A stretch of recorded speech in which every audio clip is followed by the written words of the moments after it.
so stvari v življenju, ko človek nima besed, da bi povedal to, kar čuti, to, kar doživlja, ampak preprosto umolkne in razmišlja o tem, kar je doživel. Tudi Ignác je več kot umolknil v svojih izkušnjah srečanja s Kristusom. Njega poslušajte, smo slišali danes. No, to je bila tudi naloga jezuitov, prvih jezuitov, da so šli in da so oznanili Kristusa. Zakaj so bili tako navdušeni? Ker so sami čutili to spremembo na sebi. Ne? Ko se te Kristus dotakne, te spremeni, ne moreš ostati takšen, kot si bil prej. Preprosto prideš drug človek. In to izkušnjo so jezuiti želeli deliti naprej. In morda tudi zaradi tega so bili tudi tukaj ljubljanski škofje hitro navdušeni nad jezuiti. Žal Urban Textor je imel stike s samim svetim Ignacijem. On je celo želel, da bi en jezuit prišel za škofa v Trst. No, potem pa Tomaž Hren, škof. Zanimivo, da je svetega Ignacija Lojolskega je škof Tomaž Hren že po razglasitvi za blaženega, leta 1609 je bil Ignacij razglašen za blaženega, to je kar hitro po smrti, umrl je 1556, torej ravno dobrih 50 let po smrti, no ga je imenoval celo za patrona ljubljanske škofije. Josip Turk piše v življenjepisu škofa Tomaža Hrena, da se je obrnil 17. marca 1610 na papeža s prošnjo, da se čim prej proglasi za svetnika Ignacija, ki ga je imenoval za patrona ljubljanske škofije. No in pred 400 leti, torej leta 1622, se je ta njegova želja tudi izpolnila. Kot sem že v začetku omenil, papež Gregor XV ga je proglasil, Ignacija, pa Frančiška Ksaverija, pa še ostale tri, ki sem jih že navedel. No in zanimivo, piše, da brž ko je škof Hren izvedel za ta dogodek, je šel v slovesni procesiji od stolne cerkve svetega Nikolaja v jezuitsko cerkev svetega Jakoba.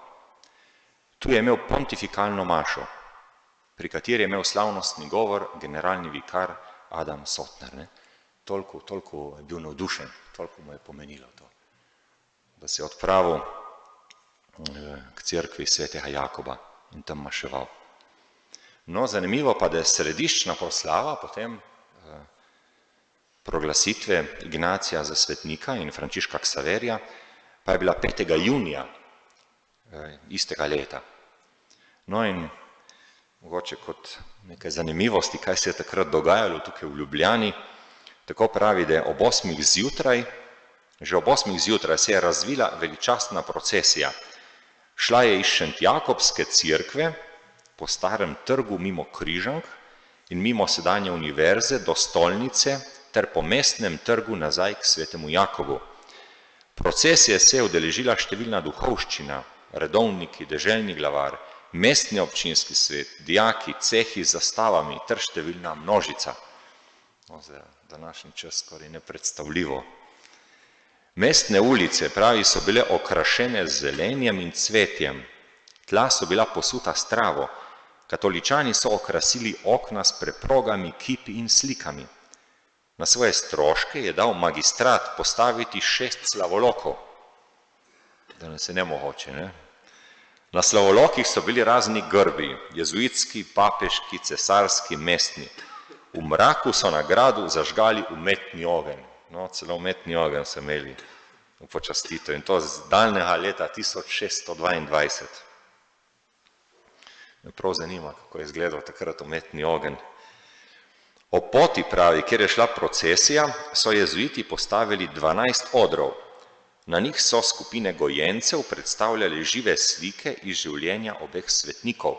No, vedeti moramo, da so imeli takrat jezuiti, kolegi v Ljubljani in dijaki so zelo radi, oziroma jezuiti so zelo spodbujali tudi gledališke igre.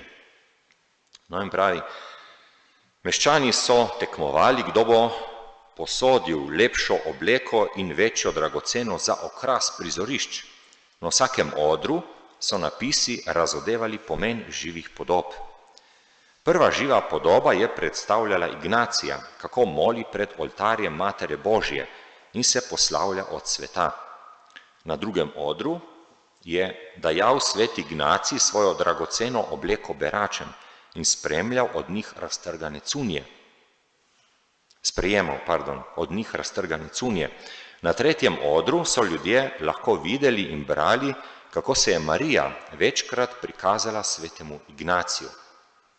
To je bilo prav in so zelo spodbujali jezuiti v svojih kolegijih, da so igrali različne prizore, bodisi svetega pisma, bodisi življenja svetnikov. Četrta slika, pravi, je prikazovala Ignacijevo uboštvo in čistost v simboličnih podobah in s primernimi napisi. Na petem odru so stali slavni ustanovitelji raznih redov okrog Ignacija, svojega tovariša.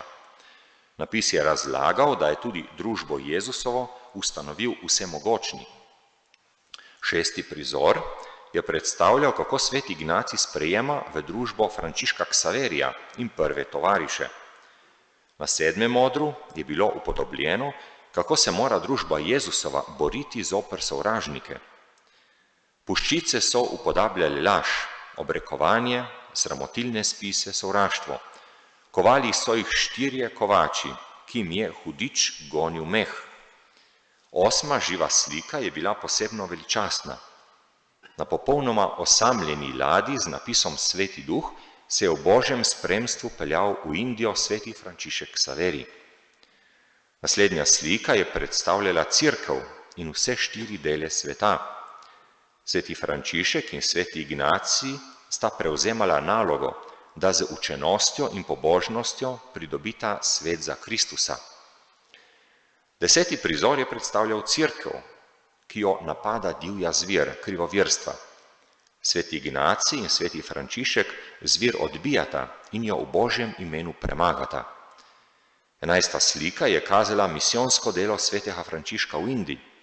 Svetnik je krščeval, okrog njega pa so plesali zamorčki. Prizor je bil tako ljubek, da se ga ljudstvo ni moglo nagledati. Zadnji oder je predstavljal oba svetnika v nebeški slavi. Stala sta v zboru nebeščanov in medtem, ko se je procesija pomikala mimo, so dečki brenkali na harfe. Procesija je trajala skoraj 3 ure. V cerkev svetega Jakoba se je nagnetlo toliko ljudi, da od glavnega oltarja do vhodnih vrat in še ven na trg ni bilo videti drugega kot glava pri glavi. Škof Hren je pridigal v slovenskem jeziku in ljudstvu razlagal slike, ki so jih videli med procesijo. Na množico je naredila pridiga globok vtis. Šele ob 11. se je začela škofova slovesna maša. Zvečer je bila igra, ki so jo uprizorili dijaki. Naslednjega dne so razdelili jezuiti med uboge 500 hlebov in kuhano jed s kozarcem vina. Tako si predstavljamo, kaj se je pred 400 leti dogajalo okrog tega dogodka, ki se ga spominjamo danes, kanonizacije oziroma proglasitve svetega Ignacija in Frančiška Ksaverija za svetnika.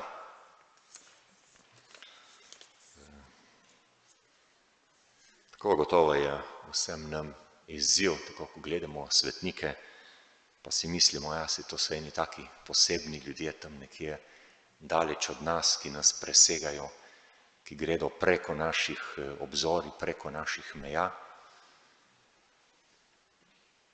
Bog vsakemu od nas daje ta semena, ki so jih imeli tudi svetniki. Enaka semena daje vsakemu od nas. In vsak od nas lahko izbira, ker Gospod nam daje tudi svobodno voljo. Seveda, življenje je težko, velikokrat je težko se odločiti v tej bitki med človeškim in Božjim. Ampak mislim, da so nam ravno svetniki en tak lep zgled, kako je mogoče, marsikaj v življenju je mogoče. Je mogoče tudi preseganje samega sebe. Včasih nam tudi kakšni športniki ali alpinisti to dokazujejo, ali pa kdo drugi, umetniki, glasbeniki, ampak vsak od nas lahko presega samega sebe in razvija ta semena, ki nam jih je Bog dal v našo notranjost. In to tudi jaz vam želim, da bi znali razvijati te semena in da bi prosili Boga tudi za moč, da vam jo da. Amen.